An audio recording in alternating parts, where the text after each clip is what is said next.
इतिहास के 3 खंड, प्राचीन, मध्यकाल और आधुनिक, सब खंडों को, सभी चैप्टर को एक एक करके हमने इस कक्षा में देखा है। इसी कड़ी में हम लोग आधुनिक भाग को भी देख रहे थे। सभी बेसिक्स अध्याय के बाद जो महत्वपूर्ण अध्याय थे स्वतंत्रता संग्राम, उसके भी 3 भाग। सबसे पहले तो उदारवादी राजनीति 1885 से 1905 तक, 1905 से 1917 उग्रवादी राजनीति, और 1917 से 1947 तक गांधीवादी राजनीति को आप देखा या देख रहे हैं।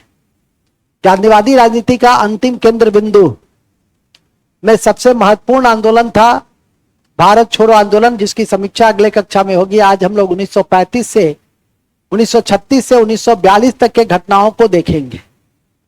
बिल्कुल तिथि वाइज, विचारधारा के आधार पर, तथ्यों की महत्ता के आधार पर हमने उन सारी बिंदुओं को आपके समक्ष रखने का प्रयास किया है। आज भी एक क्वेश्चन मैंने उस भाग से दिया था, सवर्णावज्ञा आंदोलन से, आ जाइए, जिसमें मेरे द्वारा एक क्वेश्चन आज सेट किया गया था कि गांधी और इरविन समझौता 5 मार्च 1931 को हुई थी, और इस दोनों को, दो महात्माओं का मिलन किस राजनीतिज्ञ ने कहा था? तो सरोजिनी नायडू ने कहा था। तो इस तरह के छोटे छोटे प्रश्न आपकी परीक्षा में पूछे जाते हैं, उस पर नजर रखने की आवश्यकता होती है। 1936 से 1942 तक हम, हालांकि बहुत महत्वपूर्ण नहीं है, लेकिन जो भी महत्वपूर्ण तथ्य, अवधारणा और संगठन है उसको आपके स्तर की परीक्षा को ध्यान में रखते हुए हम लोग देखना चाहेंगे। तो स्टार्ट करते हैं 1936। लिखिएगा 1936, 1936, 1936, 1936। देखिए, लिखेंगे 1936 में सबसे पहला और सबसे महत्वपूर्ण है अखिल भारतीय किसान सभा। अखिल भारतीय किसान सभा, अखिल भारतीय किसान सभा, अखिल भारतीय किसान सभा की नींव रखी गई। अखिल भारतीय किसान सभा की नींव रखी गई। अखिल भारतीय किसान सभा की नींव रखी गई। यह नींव कांग्रेस के अधिवेशन में ही, यह नींव कांग्रेस के अधिवेशन में ही, कांग्रेस के अधिवेशन में ही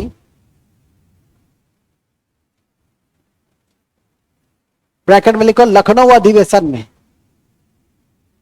लखनऊ अधिवेशन में, लखनऊ अधिवेशन में रखे गए थे। आ जाइए, आ जाइए, लखनऊ अधिवेशन में रखे गए थे।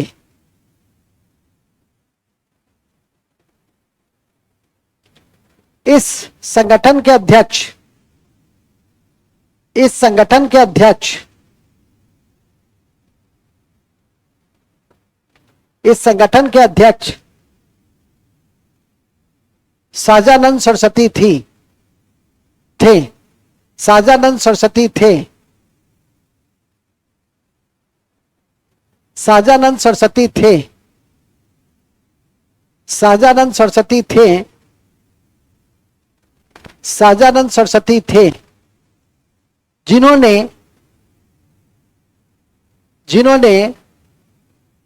1928-29 में, जिन्होंने 1928-29 में बिहार किसान सभा की भी नींव रखी थी। बिहार किसान सभा की भी नींव रखी थी।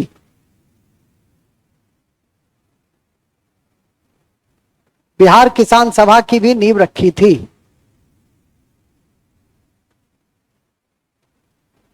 बिहार किसान सभा की भी नींव रखी थी। किसने? सहजानंद सरस्वती ने। और पहली बार राष्ट्रीयकरण की बात करने वाले वही किसान नेता थे। उनकी एक पत्रिका भी बड़ी चर्चित पत्रिका थी जिनका नाम था हुंकार। तो लिख देंगे पहली बार सहजानंद ने ही, पहली बार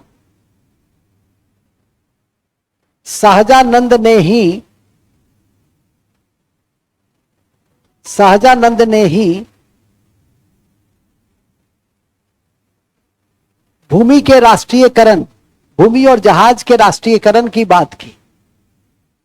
भूमि और जहाज के या संसाधनों के राष्ट्रीयकरण की बात की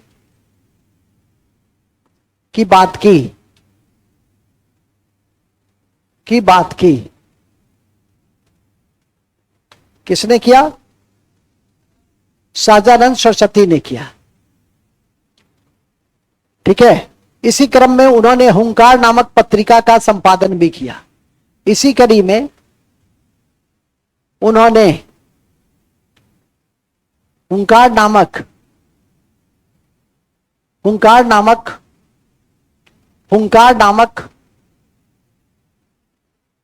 नामक पत्रिका का संपादन भी किया।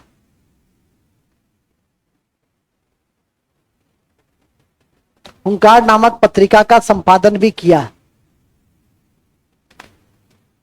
देखिए यह सहजानंद कितना महत्वपूर्ण है कि आपको इसकी जानकारी मैंने इतने बड़े रूपों में दी।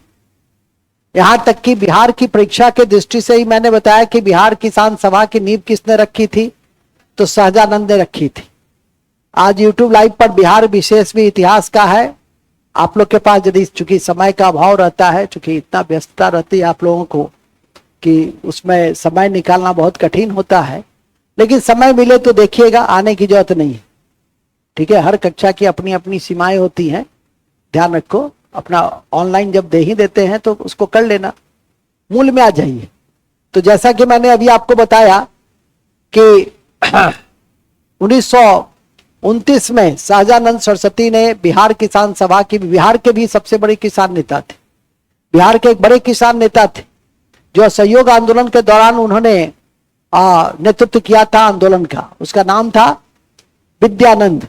पंडौल में उन्होंने किया था, वो भी लिखा हुआ है यदि आप याद रखना चाहे तो विद्यानंद भी बहुत बड़े नेता थे। कारजानंद शर्मा, राहुल सांकृत्यानंद, सारण में किसानों का नेतृत्व किया था। कारजानंद शर्मा वगैरह तो मुंगेर में थे। जो यही वो समय था कि जब किसान सभा की नींव पड़ी तो किसानों ने अपनी बात रखी और एक बर्खास्त आंदोलन चलाया गया। बर्खास्त आंदोलन बिहार में ही चलाया गया था। तो यह भी बहुत इंपॉर्टेंट आंदोलन है और उसके पीछे मुंगेर के जो किसान हैं उनकी बड़ी भूमिका, मुंगेर किसान सभा की बड़ी भूमिका रही। कारजानंद शर्मा जैसे किसान नेताओं की बड़ी भूमिका रही। यह अखिल भारतीय किसान सभा की जो नींव 1936 में रखी गई थी, उसमें महासचिव का पद NG रंगा को मिला था। ये वही NG रंगा थे जिन्होंने सबसे पहले किसानों की पाठशाला पे बल दिया था और इन्होंने चंपारण के सत्याग्रह, गांधी जी के चंपारण के सत्याग्रह का विरोध भी किया था। इन्होंने गांधी जी के चंपारण सत्याग्रह का जो पहला सवर्णावज्ञा आंदोलन था गांधी जी का चंपारण में, जहां आचार्य कृपलानी, राजेंद्र प्रसाद, ब्रजकिशोर बाबू, राजकुमार शुक्ल के निमंत्रण पे चंपारण पहुंचे थे तीन प्रथा के विरोध करने के लिए। तो वहां पर आपको वहां उसका विरोध करने वाले एकमात्र किसान नेता थे जिनका नाम था NG रंगा। तो लिख देंगे नेक्स्ट पॉइंट, अखिल भारतीय किसान सभा, अखिल भारतीय किसान सभा की नींव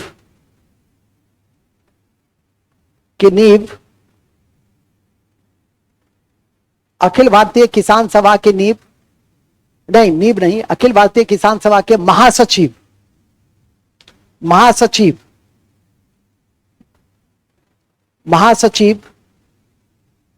NG रंगा थे। कौन थे? NG रंगा थे। NG रंगा थे जिन्होंने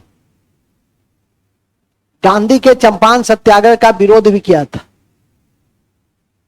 जिन्होंने गांधी के चंपारण सत्याग्रह का विरोध भी किया था, जिन्होंने गांधी के चंपारण सत्याग्रह का विरोध भी किया था। ठीक है, पैराग्राफ चेंज। इसी वर्ष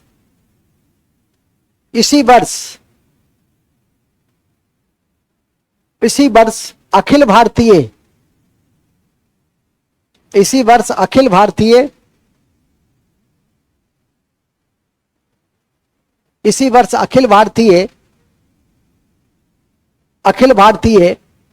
प्रगतिशील किसान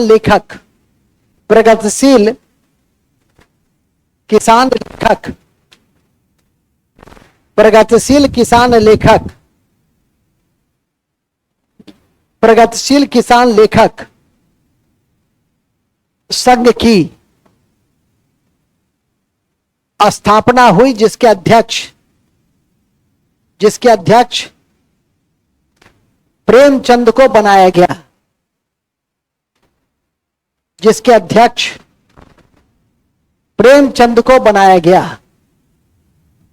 जिसका अध्यक्ष किसको बनाया गया था? प्रेमचंद को बनाया गया था।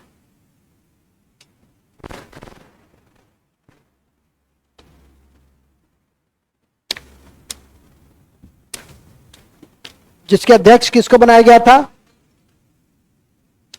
तो 1936 में इसी दो बिंदु को याद रखने का प्रयास करेंगे। उसमें सबसे महत्वपूर्ण है किसान सभा, सहजानंद।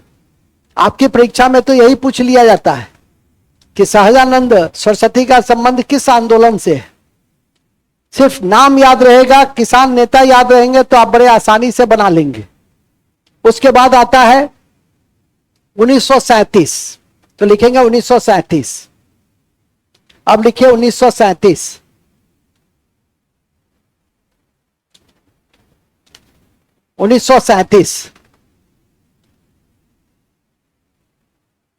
ठीक है।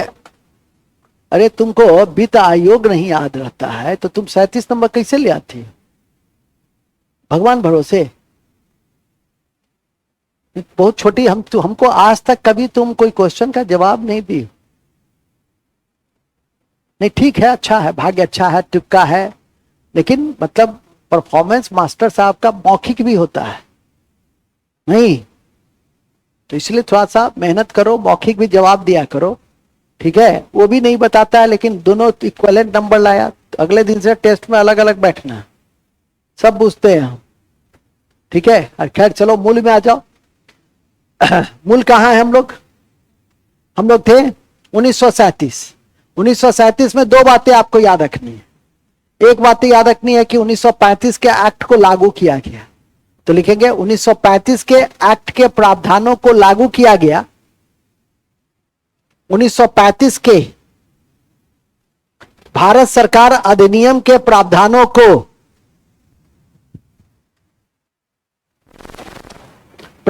को लागू किया गया।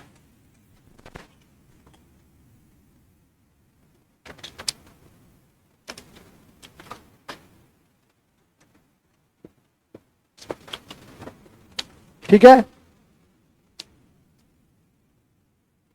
1935 के भारत सरकार के प्रावधानों को, तो क्या क्या प्रावधान थे बताओ? यही टॉपर है, इसी से पूछते हैं क्या क्या प्रावधान था। 5 बात बताओ, 3 ही बताओ, 2 ही बताओ, 1 ही बताओ, लेकिन बतावत जरूर, न बतावत तो मन हमर दुखी भ जायत। तुम बताओ सेकेंड टॉपर।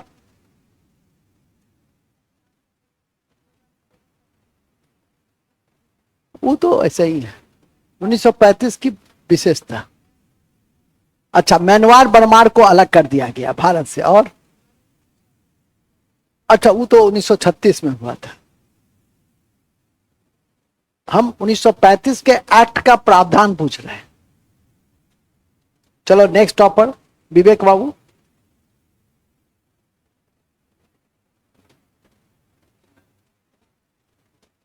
हाँ, अखिल भारतीय संघ की स्थापना और प्रांतों में स्वायत्तता, यह सबसे बड़ी विशेषता थी। देखा तो हो, ठीक है। और केंद्रीय बैंक की स्थापना, चलो बैठ जाओ बैठ जाओ, सारी बात हम पढ़ा चुके हैं संविधान से लेकर इतिहास तक। और 1937 में इन प्रावधानों को क्या किया गया, लागू कर दिया गया। प्रांतीय स्वायत्तता के को लागू करने के अखिल भारतीय संघ तो अपने व्यवहारिक रूपों को ले नहीं सका, लेकिन प्रांत को स्वायत्तता मिली। प्रांतों में चुनाव हुए, 5 प्रांतों में कांग्रेस को स्पष्ट बहुमत आई, और लास्ट में 2 प्रांतों को छोड़कर सभी 11, टोटल 11 प्रांत थे, 2 प्रांतों को छोड़कर सभी प्रांतों में कांग्रेस ने सरकार बनाई। तो लिख देंगे 1935 के एक्ट की 1935 के एक्ट की सबसे बड़ी विशेषता, 1935 के एक्ट की सबसे बड़ी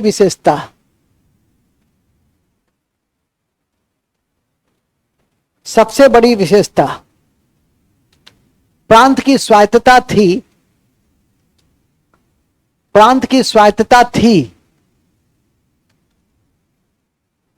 प्रांत की स्वायत्तता थी। और इसी कड़ी में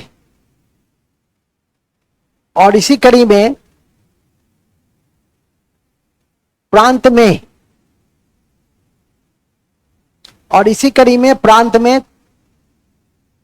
चुनाव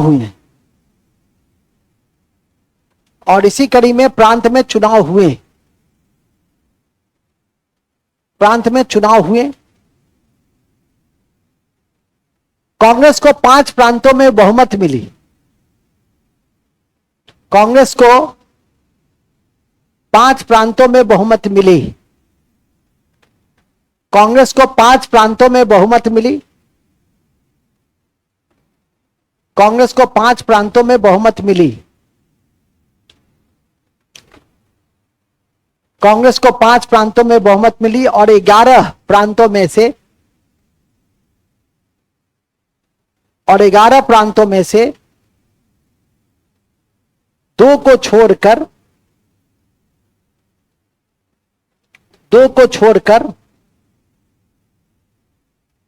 छोड़कर सभी प्रांतों में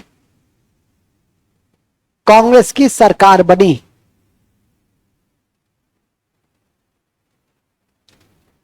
कांग्रेस की सरकार बनी।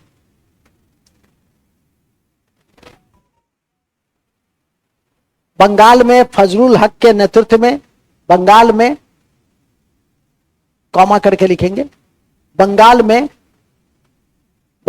कृषक प्रजा पार्टी के बंगाल में कृषक प्रजा पार्टी के फजलुल हक के नेतृत्व में, कृषक प्रजा पार्टी के फजलुल हक के नेतृत्व में और कृषक प्रजा पार्टी के फजलुल हक के नेतृत्व में और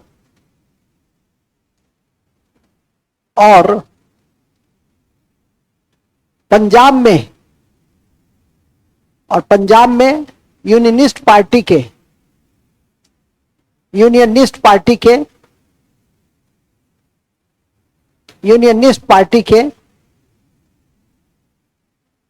सिकंदर हयात खान के नेतृत्व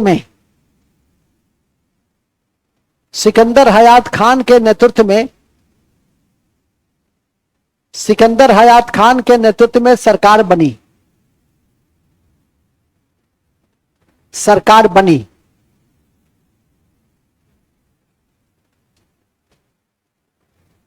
बनी।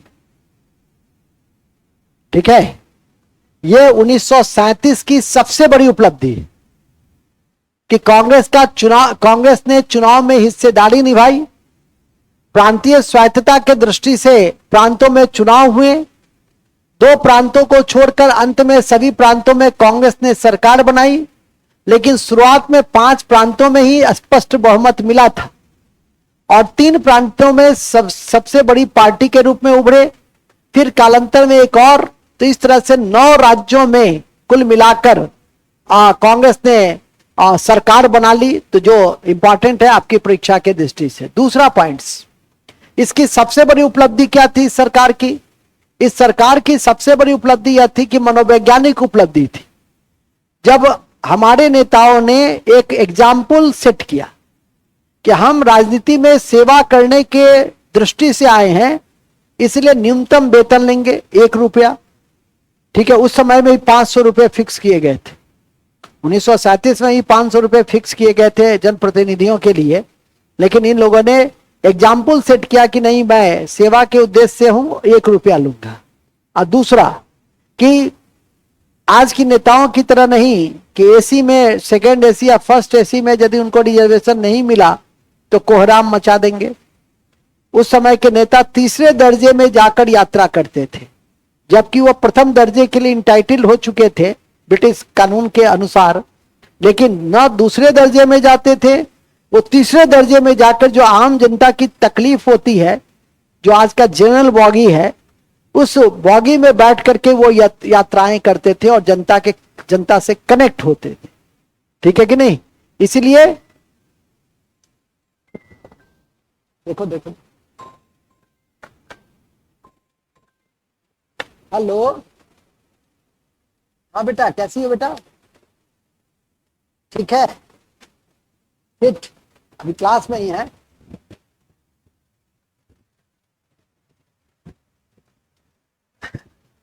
रखे रहो ना, 12:30 बजे कर लेना बेटा। अच्छा निकलेंगे तो पक्का ना रात? अच्छा ठीक है ना। खुश? कहाँ गए? तो आउटिंग तो उसके पापा मम्मी आए थे तब ना।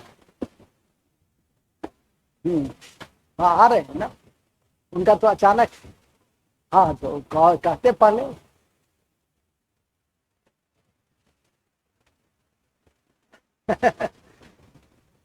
अरे टिकट नहीं ना मिलता क्या? नहीं था, नहीं। हाँ 18 को मिला तो 18 को पहुंचे।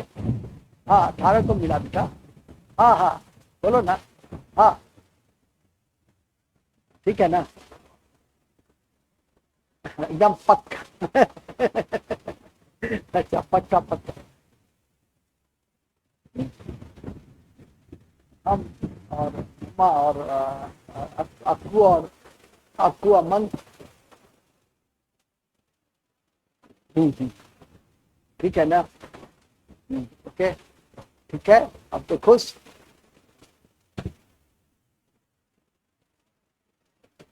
अच्छा ठीक है पहले आएंगे। तुम हमसे 12:30 बजे करो ना, 12:30 बजे करो ना। ठीक है, ठीक है, का ख्याल रखो पक्का। 2 मिनट निकल लेना, ठीक है। ओके चलो बाय, टेक केयर। कहाँ थे हम लोग? बड़े अच्छे जगह पे थे हम लोग। थे 1937 के चुनाव में थे, ठीक है। 1937 के चुनाव में थे, तो लिख देंगे सरकार की सबसे उत्कृष्ट उपलब्धि, सरकार की सबसे उत्कृष्ट उपलब्धि मनोवैज्ञानिक थी। सरकार की सबसे उत्कृष्ट उपलब्धि मनोवैज्ञानिक थी। सरकार की सबसे उत्कृष्ट उपलब्धि क्या थी? मनोवैज्ञानिक। जनता को लगा कि मेरा शासन स्थापित है, ठीक है। क्योंकि जब जनता ने एग्जाम्पल सेट किया, जनता ने क्या सेट किया? एग्जाम्पल सेट कर दिया कि देखो हमको, ठीक है कि नहीं।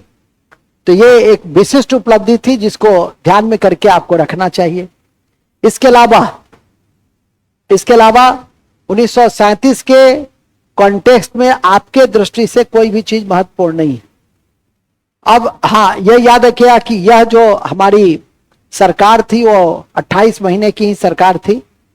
1939 में द्वितीय विश्व युद्ध में भारतीयों के भागीदारी के प्रश्न को लेकर जो हमारी कांग्रेस मंत्रिमंडल थी उसने इस्तीफा दे दिया।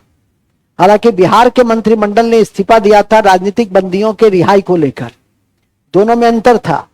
बिहार के मंत्रिमंडल ने जो इस्तीफा दिया था वो राजनीतिक बंदियों की रिहाई को लेकर, लेकिन देश के अन्य राज्यों में जो मंत्रिमंडल ने इस्तीफा दिया था वो दूसरे विश्व युद्ध में बिना भारतीयों से पूछे भारतीयों की भागीदारी को लेकर उन लोगों ने इस्तीफा दिया था। तो वहां लिख देंगे, ध्यान में रखें कि यह सरकार 28 महीने चली, यह सरकार 28 महीने चली, यह सरकार 28 महीने चली, यह सरकार 28 महीने चली और द्वितीय विश्व युद्ध में और द्वितीय विश्व युद्ध में और द्वितीय विश्व युद्ध में और द्वितीय विश्व युद्ध में भारतीयों से बिना भारतीय मंत्रिमंडल से बिना पूछे, भारतीय मंत्रिमंडल से बिना पूछे, भारतीय मंत्रिमंडल से बिना पूछे, भारतीय मंत्रिमंडल से बिना पूछे, भारतीय मंत्रिमंडल से बिना पूछे भारतीयों की भागीदारी, भारतीयों की भागीदारी, भारतीयों की भागीदारी के प्रश्न को लेकर, भारतीयों की भागीदारी के प्रश्न को लेकर, भारतीयों की भागीदारी के प्रश्न को लेकर मंत्रिमंडल ने 22 अक्टूबर 1939 को, एकदम तारीख याद रखना, 22 अक्टूबर 1939 को इस्तीफा दे दिया, इस्तीफा दे दिया। 22 अक्टूबर 1939 को इस्तीफा दे दिया, 22 अक्टूबर 1939 को इस्तीफा दे दिया। ठीक है। यद्यपि बिहार के मंत्रिमंडल ने, लिखेंगे यद्यपि, यद्यपि बिहार के मंत्रिमंडल ने, यद्यपि बिहार के मंत्रिमंडल ने राजनीतिक बंदियों की रिहाई को लेकर, राजनीतिक बंदियों के रिहाई को लेकर, यद्यपि बिहार के मंत्रिमंडल ने राजनीतिक बंदियों की रिहाई को लेकर, राजनीतिक बंदियों की रिहाई को लेकर इस्तीफा दिया, इस्तीफा दिया।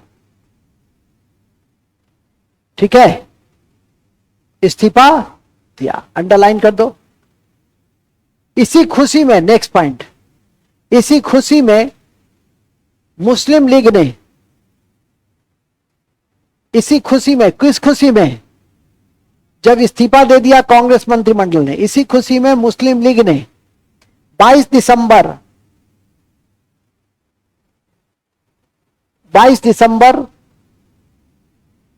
1939 को 1939 को मुक्ति दिवस मनाया। कौन सा दिवस मनाया? मुक्ति दिवस मनाया। कौन सा दिवस मनाया? कौन सा दिवस मनाया? मुक्ति दिवस मनाया। इसको अंडरलाइन करो। किस तारीख को?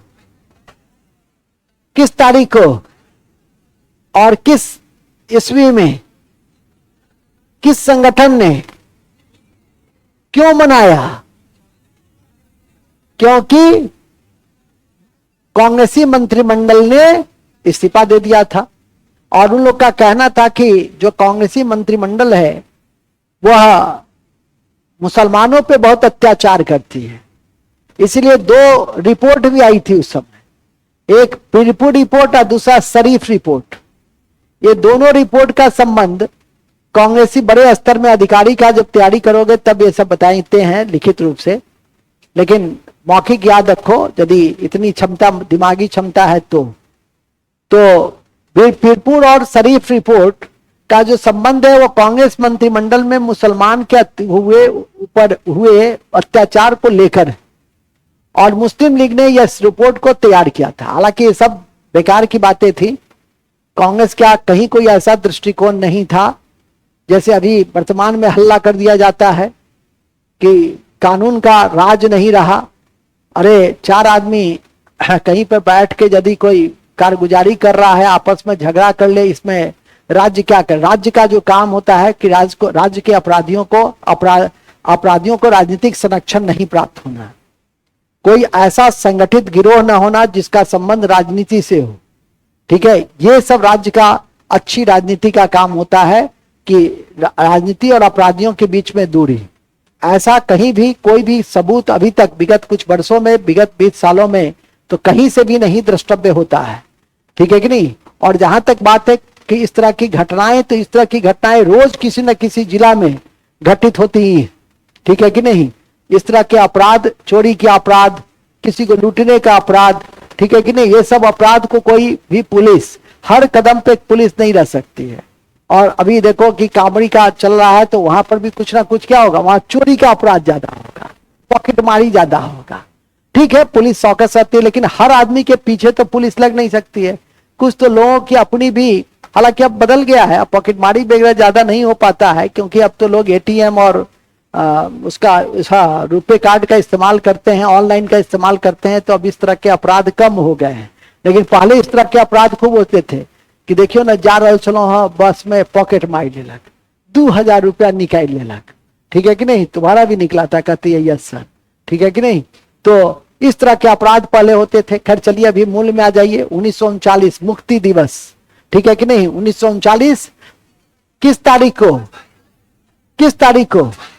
तो ये 1937 के घटनाओं का ही संपूर्ण विवरण था। अब आता है 1938, तो लिखिए 1938। हम थे 37 में ही, और 37 की घटना का अंतिम अंजाम तक पहुंचा रहे थे। अब लिखिए 1938। 1938 में दो बड़ी बातें हैं। कौन कौन सी? एक बड़ी बातें हैं कि हमारे सुभाष चंद्र बोस 2 बार कांग्रेस के अध्यक्ष हुए थे, एक हरिहरपुरा में और दूसरा त्रिपुरी में। इस बार भी बीपीएससी किसी परीक्षा में पूछा था कि सुभाष चंद्र बोस कांग्रेस के कितने बार अध्यक्ष बने, और ये ये लाइन हम विगत 24 साल से बोलते हैं। ठीक है कि नहीं? कि हरिहरपुर और दूसरा त्रिपुरी। लेकिन त्रिपुरी में कांग्रेस के ही उम्मीदवार, गांधी के उम्मीदवार सीतारमैया को हराने के कारण, पट्टाभी सीतारमैया को हराने के कारण कांग्रेस की कार्य समिति ने उन्हें असहयोग दिया, और उसके बाद उन्होंने तत्काल कांग्रेस से इस्तीफा देकर फॉरवर्ड ब्लॉक की नींव रखी। 1939 में ही, 1939 में ही।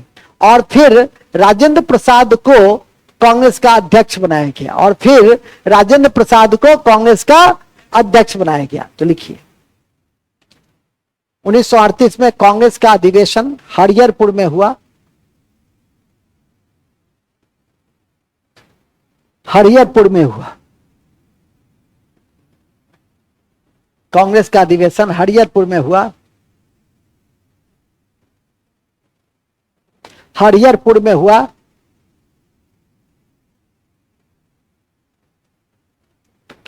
जिसके अध्यक्ष सुभाष चंद्र बोस थे, जिसके अध्यक्ष सुभाष चंद्र बोस थे। कौन थे? सुभाष चंद्र बोस थे। जिसके अध्यक्ष कौन थे? सुभाष चंद्र बोस थे। ओके। इसी अधिवेशन में यह निर्णय लिया गया, इसी अधिवेशन में यह निर्णय लिया गया कि देसी रियासत में भी, देसी रियासत में भी, देसी रियासत में भी राष्ट्रीय आंदोलन की शुरुआत की जाएगी। देसी रियासत में भी राष्ट्रीय आंदोलन की शुरुआत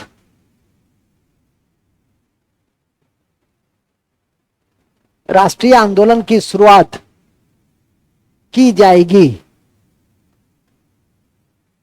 ठीक है, कहां किया गया ये बातें? हरिहरपुर में। ठीक है, प्रयाग चेंज। और आपको जानकारी में दे दें कि सरकार और देशी रियासत के बीच संबंध को सुधारने के लिए एक समिति बनी थी। उस समिति का क्या नाम था और वो समिति कब बनी थी? जो बता दिया वही टॉपर। वेरी गुड, बटलर समिति। यही तो असल में पढ़ता है। देखो नेहा प्रिया, समझी? तुम ऐसे ही लिखती रह जाती हो, भगवान भरोसे मारती हो, सही हो जाता है। जय भगवान। तो तुम्हारे साथ भगवान जी रहते हैं, ठीक है कि नहीं?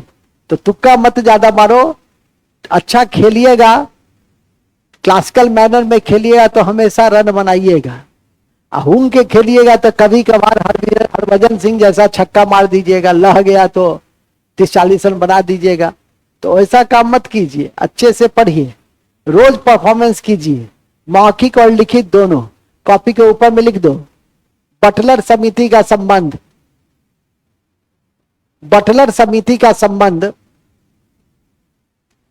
सरकार और देशी रियासत के संबंधों से। 1927 सरकार और देशी रियासत के बटलर समिति का संबंध सरकार और देशी रियासत के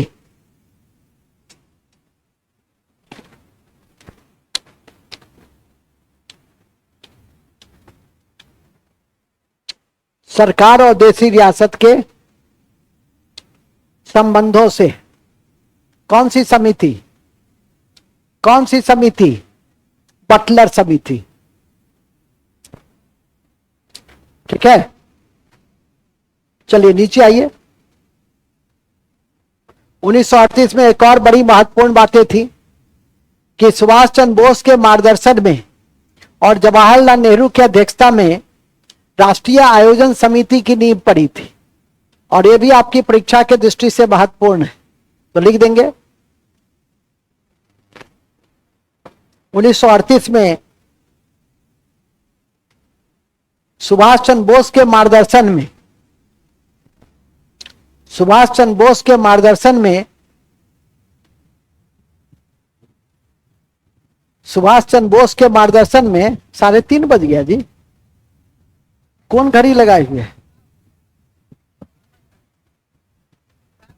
गजब हाल है, हमको लगा 3:30 कैसे हो गया, अभी तो 11:30 था। ठीक है, क्या लिखे? 1938 में सुभाष चंद्र बोस के मार्गदर्शन में जवाहरलाल नेहरू ने जवाहरलाल नेहरू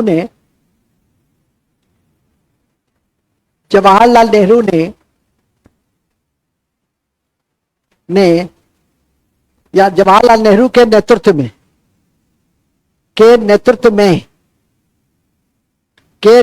में राष्ट्रीय आयोजन समिति की नींव पड़ी। राष्ट्रीय आयोजन समिति की नींव पड़ी। राष्ट्रीय आयोजन समिति की नींव पड़ी। और भारत में योजना के जनक कौन थे? विश्वेश्वरैया को भारत में योजना के, पंचवर्षीय योजना के जनक किसको माना जाता है? विश्वेश्वरैया को, जिन्होंने एक किताब भी लिखी थी, प्लान इकोनॉमी फॉर इंडिया, जिसे हर संभव स्थिति में याद रखने का प्रयास करेंगे। नेक्स्ट 1939 आइए। 1939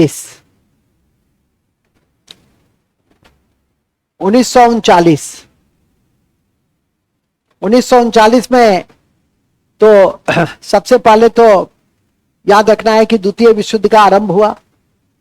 1 सितंबर को ही द्वितीय विश्व युद्ध आरंभ हुआ, लेकिन ये तो वर्ल्ड हिस्ट्री के क्रम में आता है।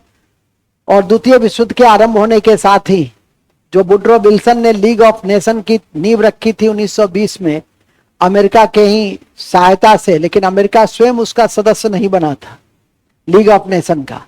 तो लीग ऑफ नेशन विफल हो गया, द्वितीय विश्व युद्ध की शुरुआत हो गई। और उसमें हिटलर की आक्रामक भूमिका को बहुत हद तक हम जवाबदेह नहीं मानते। हालांकि उसके बीच में हिटलर इसलिए आक्रामक था कि वर्साई की संधि जो 1919 में वर्साई की महल में की गई थी पेरिस में, उसमें जर्मनी के ऊपर ऐसे ऐसे अपमानजनक शर्तों को थोप दिया गया था कि किसी भी स्वाभिमानी देश के लिए उसे कर पाना संभव नहीं था। और उसी स्वाभिमान की आग में वो जलता रहा और अंत में जनता के सहयोग से वो अधिनायकवादी तंत्र की स्थापना किया। उसका जो अधिनायकवादी तंत्र था, जनता भी ऐसा चाहती थी, एक ऐसा मजबूत नेता हो मेरे पास जो वर्साई की संधि की हर शर्तों को धज्जी उड़ा दे और एक एक शर्तों को चून चून के तोड़ा और अन्य जो देश थे उसको उकसाया कि तुम हम पे कार्रवाई करो तो फिर हम तुमसे युद्ध करेंगे। और वही अंत में हुआ, ठीक है कि नहीं। पॉलिस गलियारा के प्रश्न को लेकर द्वितीय विश्व युद्ध का आरंभ होता है और हालांकि उसकी चरम परिणति बहुत अच्छी हुई कि संयुक्त राष्ट्र संघ की स्थापना हुई। और संयुक्त राष्ट्र संघ की स्थापना 24 अक्टूबर को 1945 को हुई और 6 संस्थाओं के माध्यम से, जो इसका परमानेंट संस्था है, भाग है जिसको अंग कहते हैं, उन सभी अंगों को भी ध्यान रखना है। और वैश्विक शांति के लिए जो उत्तरदायी संस्था है उसका नाम है सुरक्षा परिषद। फिलहाल अभी हम लोग इतिहास में है 1940 को देख रहे हैं, 39 को देख रहे हैं। हाँ तो लिखो 39 में 1939 में 1939 में 1939 में 1939 में कांग्रेस का अधिवेशन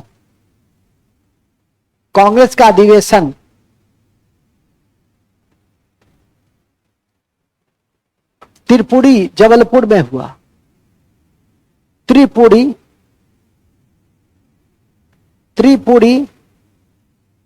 जबलपुर में हुआ।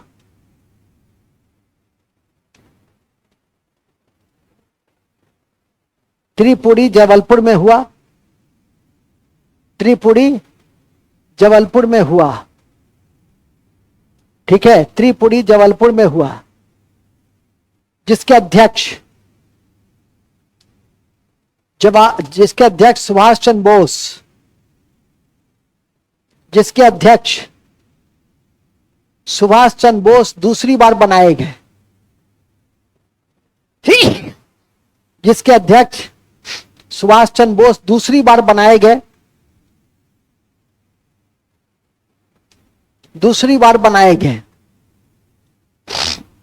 सुभाष चंद्र बोस दूसरी बार बनाए गए। कितनी बार बनाए गए? दूसरी बार बनाए गए।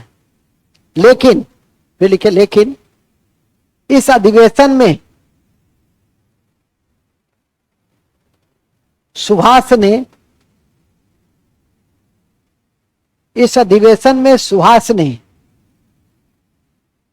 गांधी जी के उम्मीदवार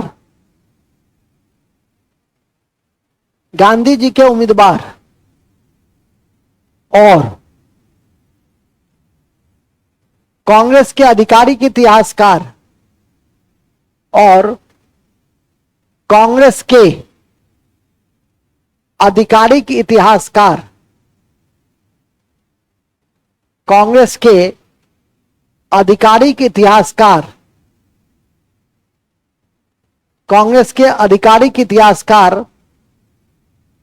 कौन? सीतारमैया को पराजित किया था। सीतारमैया को पराजित किया था। इसीलिए सीतारमैया को पराजित किया था, इसीलिए कांग्रेस कार्य समिति ने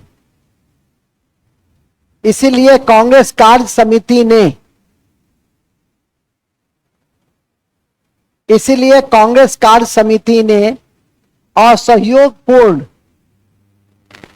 रवैया रखा,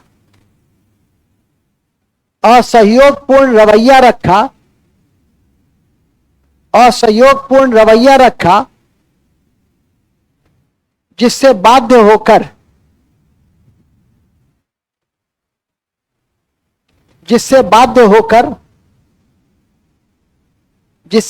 होकर सुभाष ने कांग्रेस से इस्तीफा दे दिया, जिससे बाध्य होकर सुभाष ने कांग्रेस से इस्तीफा दे दिया, जिससे बाध्य होकर सुभाष ने कांग्रेस से इस्तीफा दे दिया और फॉरवर्ड ब्लॉक की स्थापना की। और फॉरवर्ड ब्लॉक की स्थापना की। फॉरवर्ड ब्लॉक की स्थापना की। फॉरवर्ड ब्लॉक की स्थापना की। फॉरवर्ड ब्लॉक की स्थापना की। इसी कड़ी में राजेंद्र प्रसाद को इसी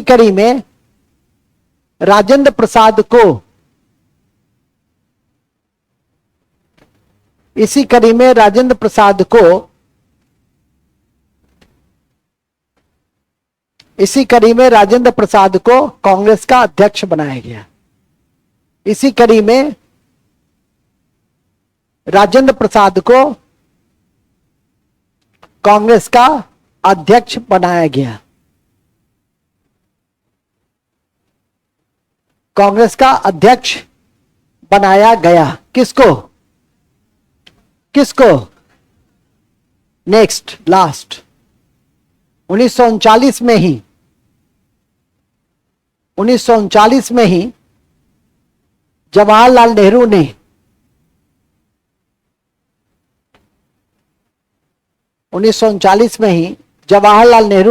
ऑल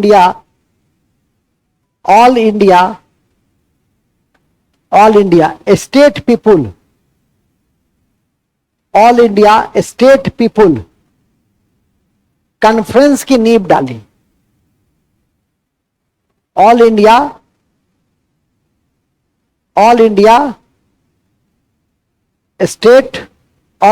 स्टेट पुलिस कॉन्फ्रेंस की नींव डाली।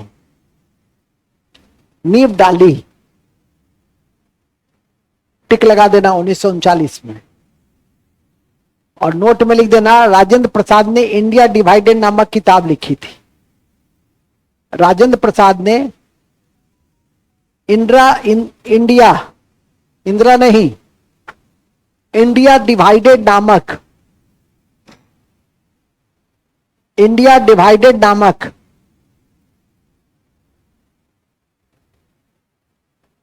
इंडिया डिवाइडेड नामक पुस्तक लिखा था।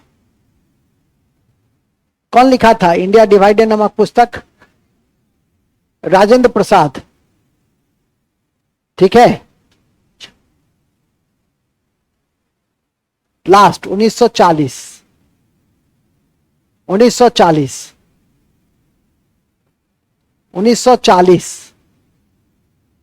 दो कारणों से 1940 को याद रखिए। एक, रामगढ़ अधिवेशन हुआ था। कहां? हजारीबाग में। और उसके अध्यक्ष बने थे कांग्रेस के सबसे युवा अध्यक्ष मौलाना अब्दुल कलाम आजाद, जो सबसे लंबे समय तक रहे। और उन्होंने एक किताब भी लिखा था जिसका नाम था इंडिया मीन्स फ्रीडम। अहरार आंदोलन से भी जुड़े हुए थे, जो पूर्व में पढ़ाई गई। और एक पत्रिका का भी संपादन किया था जिसका नाम था अल हिलाल। उसे भी ध्यान रखिए। तो लिखिए 1940 में कांग्रेस का अधिवेशन। 1940 में कांग्रेस का अधिवेशन 1940 में कांग्रेस का अधिवेशन रामगढ़ हजारीबाग में हुआ।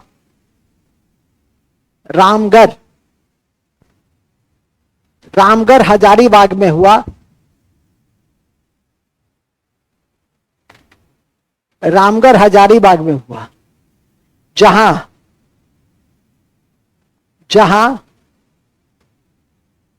कांग्रेस के सबसे युवा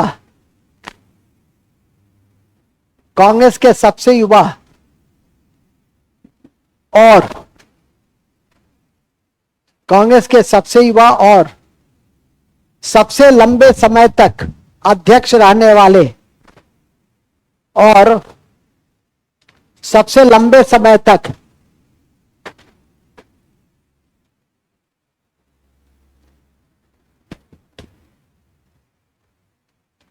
अध्यक्ष रहने वाले, सबसे लंबे समय तक अध्यक्ष रहने वाले मौलाना अब्दुल कलाम आजाद ने अध्यक्षता की। सबसे लंबे समय तक अध्यक्ष रहने वाले, कांग्रेस के अध्यक्ष रहने वाले मौलाना अब्दुल कलाम आजाद ने कांग्रेस की अध्यक्षता की। कांग्रेस की अध्यक्षता की।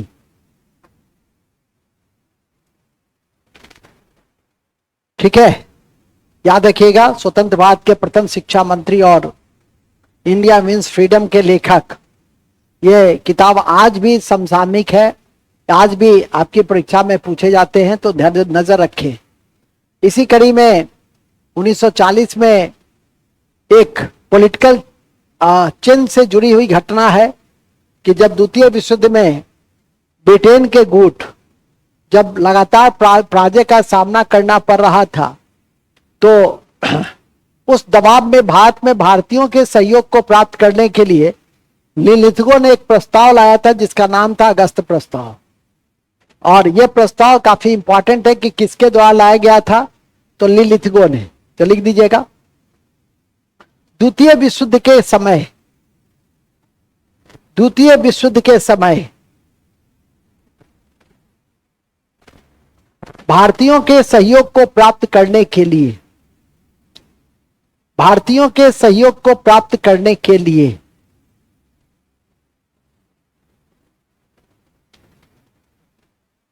भारतीयों के सहयोग को प्राप्त करने के लिए लिलिथगो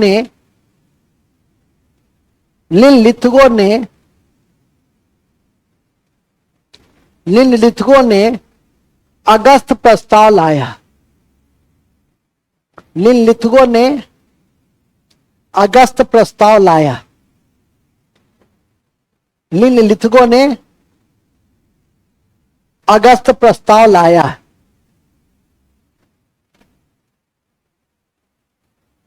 लिलिथगो ने अगस्त प्रस्ताव लाया। ठीक है, लिलिथगो ने अगस्त प्रस्ताव लाया जिसे कांग्रेस ने ठुकरा दिया, जिसे कांग्रेस ने ठुकरा दिया।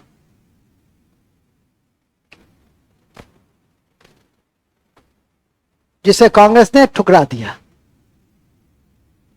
देखिए, इसलिए ठुकरा दिया कि इसने जो डिमांड, इसने जो कहा कि हम देंगे, वो था डोमिनियन स्टेट, जो 1929 में ही हमने ठुकरा दिया लाहौर अधिवेशन में कि हम पूर्ण स्वराज्य की संकल्पना को लेकर आगे बढ़ेंगे।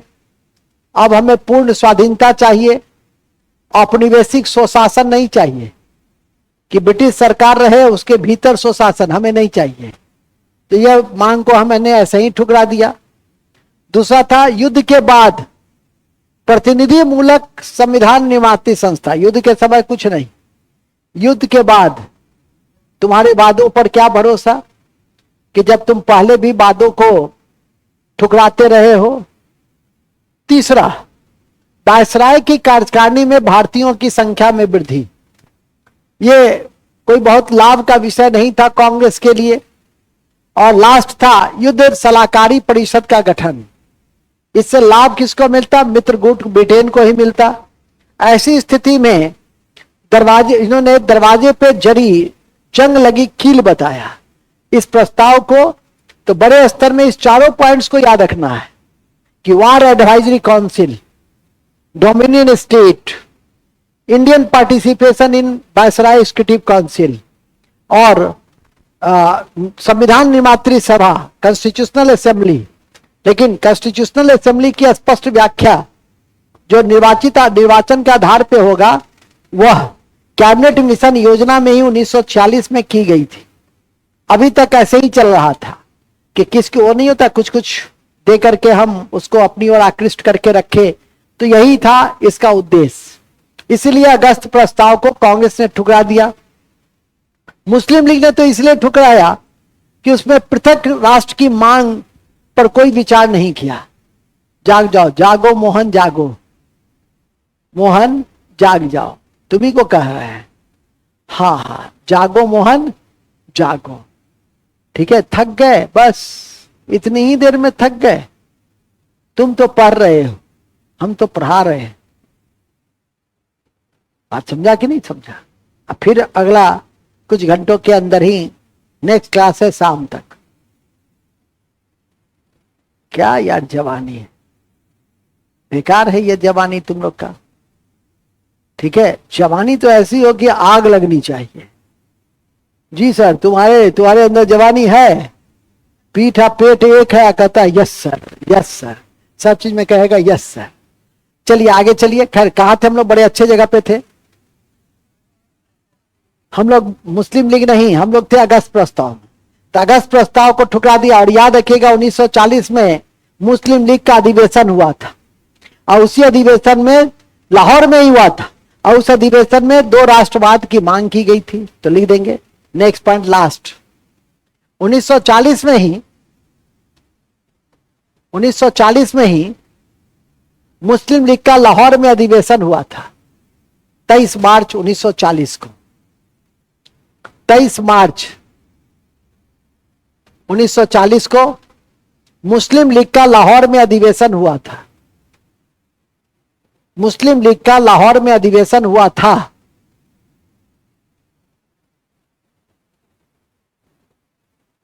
और 2 राष्ट्र के सिद्धांत को स्वीकार किया गया। 2 राष्ट्र के सिद्धांत को स्वीकार किया गया।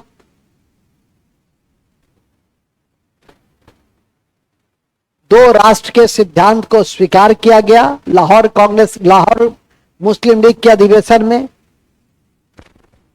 एवं जिन्ना ने औपचारिक रूप से पाकिस्तान की घोषणा की थी। जिन्ना ने औपचारिक रूप से पाकिस्तान की घोषणा की थी। जिन्ना ने औपचारिक रूप से पाकिस्तान के निर्माण की घोषणा की थी। औपचारिक रूप से पाकिस्तान के निर्माण की घोषणा की थी।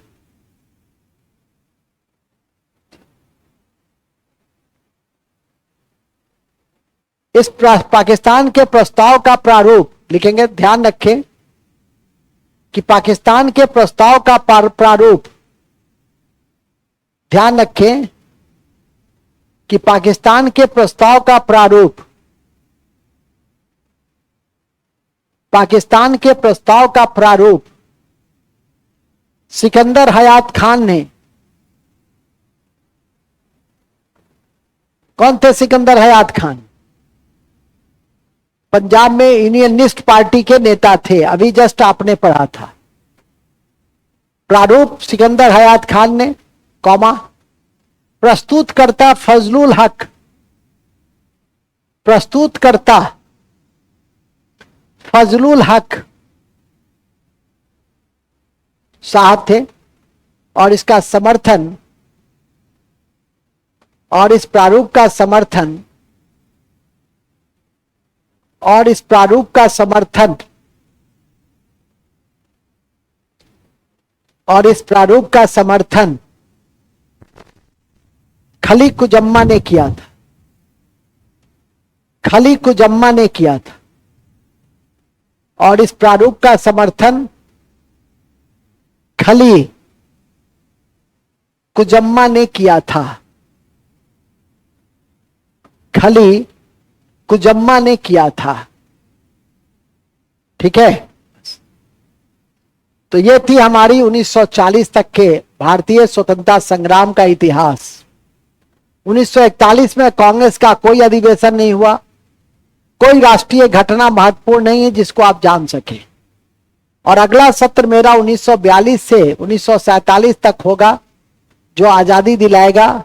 भारत छोड़ो आंदोलन से हम अपनी परिचर्चा की आगाज करेंगे और 1947 भारत स्वतंत्रता अधिनियम वहां तक हम अपनी परिचर्चा आपके समक्ष रखेंगे अगले सत्र में।